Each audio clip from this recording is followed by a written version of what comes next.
హిందూ బంధువులందరికీ శ్రీ వెంకటేశ్వరుని అనుగ్రహణ ప్రతి ఒక్కరిపై విరాజిల్లాలని ఈరోజు అతి పవిత్రమైనటువంటి రోజుగా 10/1/2025 ముక్కోటి ఏకాదశి సందర్భంగా మీ అందరికీ మీ ఇంటిల్లిపాది సుఖశాంతులతో ఆ శ్రీ కలియుగ దైవ వెంకటేశ్వరుని యొక్క అనుగ్రహణ మీపై కలగాలని ప్రత్యేకంగా శ్రీ వెంకటేశ్వరుని ప్రార్థిస్తూ ఓం నమో వెంకటేశాయ.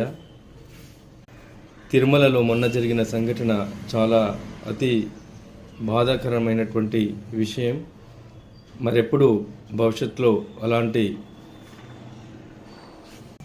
సంఘటనలు ఎప్పుడు ఎక్కడ జరగకూడదని ఆ శ్రీ వెంకటేశ్వరుని యొక్క కరుణా కటాక్షాలను ప్రతి ఒక్కరి భక్తులపై ఉండాలని మరొక్కసారి ప్రపంచవ్యాప్తంగా ఉన్నటువంటి హిందూ బంధువులందరికీ శ్రీ ముక్కోటి ఏకాదశి సందర్భంగా వైకుంఠ ఏకాదశి శుభాకాంక్షలు మీ అందరికీ తెలియజేసుకుంటూ ఓం నమో వెంకటేశాయ.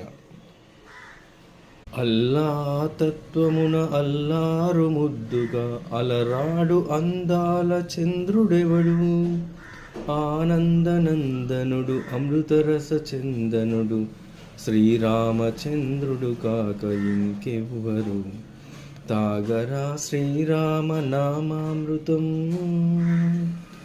ఆ నామమే దాటించు భవసాగరం. ఓం నమో వెంకటేశాయ.